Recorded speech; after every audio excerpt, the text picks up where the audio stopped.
Essas questões que envolvem o chamado as plataformas digitais de transportes têm trazido muita polêmica e tal no Brasil inteiro, né? E com essa ameaça de fazer uma certa regulamentação e taxar esses aplicativos de transportes. Por isso nós estamos recebendo aqui o Marcos Dockhorn. Marcos, obrigado pela tua presença, advogado especializado nessa área também, né? Muito obrigado pela tua presença aqui, a primeira vez, né, de uma série. Isso, primeira vez. Eu que agradeço, Silvio, é um prazer mesmo estar com um jornalista tão importante, mais de 50 anos no mercado de trabalho aí, né? É uma referência para nós, o prazer é todo meu. Muito bom. Bom, Marcos, qual é a tua avaliação? Que pode acontecer a partir de agora com essas manifestações do governo aí de uma intenção, mesmo que a maioria, imagino, dos que trabalham nos aplicativos sejam contra? Pois é, Silvio, essa polêmica está muito grande porque essas demandas estão chegando no judiciário. Esse tipo de contrato de trabalho o judiciário está enfrentando porque existe uma relação ali de emprego ou uma relação de trabalho. É isso que está colocando muito processos na justiça. Por quê? Porque quem é que é considerado empregado no Brasil? É a nossa legislação que vai dizer.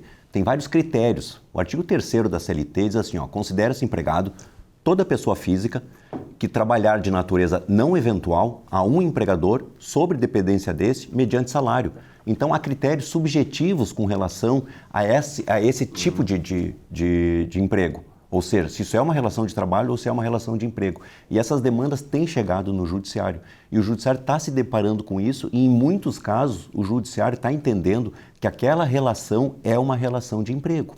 Entende? Então está dando ganho de causa a muitos motoristas de Uber. Por quê? Porque nós não temos uma regulamentação. O Brasil hoje não regula esse tipo de atividade. Até porque é uma atividade nova, né? Uma coisa que surgiu nos novos tempos, né? Sim, é uma atividade nova e isso aí é uma demanda mundial. É verdade. Não é só no Brasil. Na França, a Uber já foi condenada em várias reclamatórias trabalhistas. A Espanha já tem um projeto de lei. Portugal também já está com um projeto de lei para regulamentar essa atividade. O Brasil não tem nada ainda, pelo que a gente tem visto, de projeto de lei para regulamentar. O judiciário entende que até não precisaria de regulamentação, justamente por causa da nossa CLT, que já prevê esse tipo de trabalho como uma relação de emprego. Isso, exatamente isso.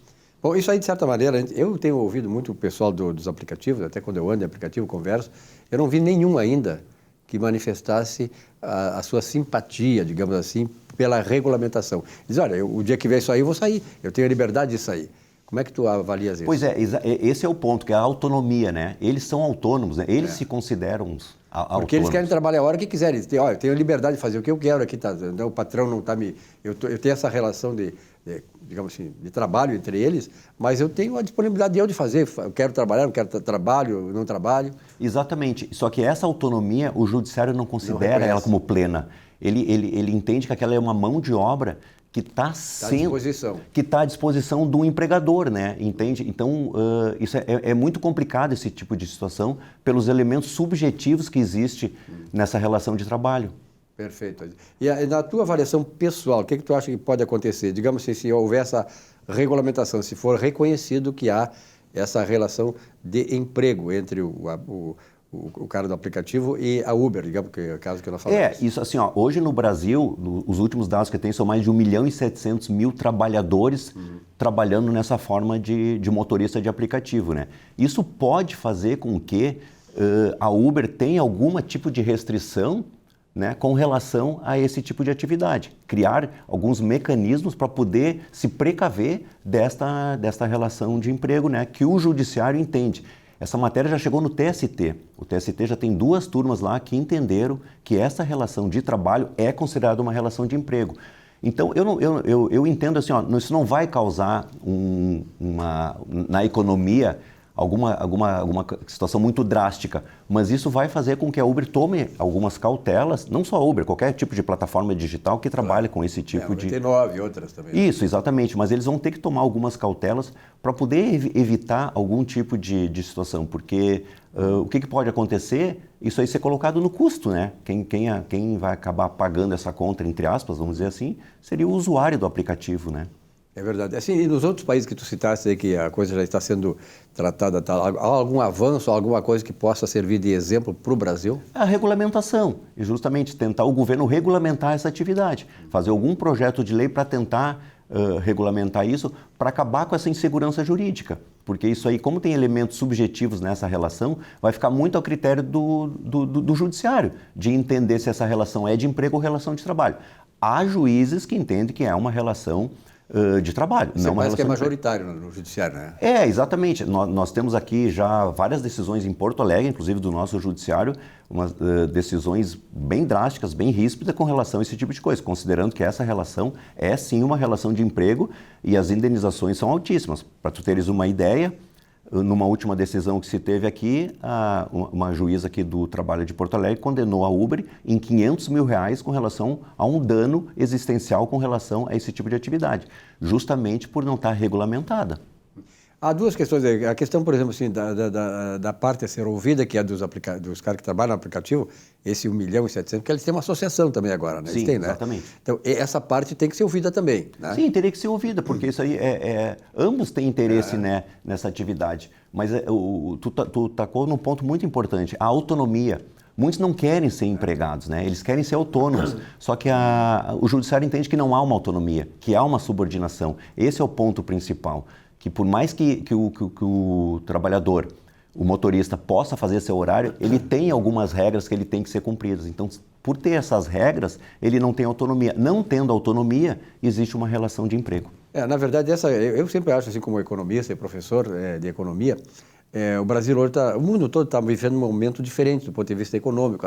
A internet, os aplicativos, as redes sociais, isso aí tudo trouxe uma série de mudanças do ponto de vista desta relação. Porque antigamente é o seguinte, a gente ia fazer uma palestra lá, há 20 e poucos, 30 anos atrás, e falava no pátio da empresa. O que significava no pátio da empresa?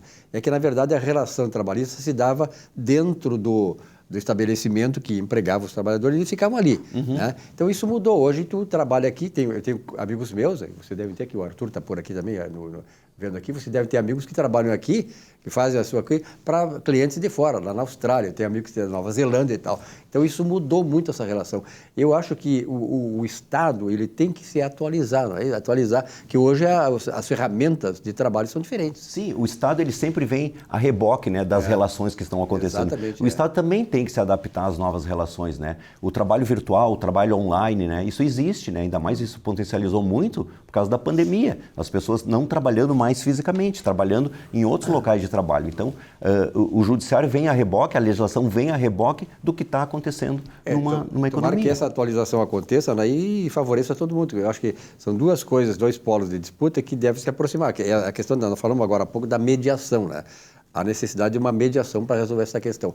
E a outra coisa, para finalizar a entrevista, há um temor de que esses aplicativos saiam do Brasil conforme for essa regulamentação? Eu acredito que não, Silvio, porque assim, só em 2021, para teres uma ideia, foi 36 bilhões de reais que isso movimentou na economia.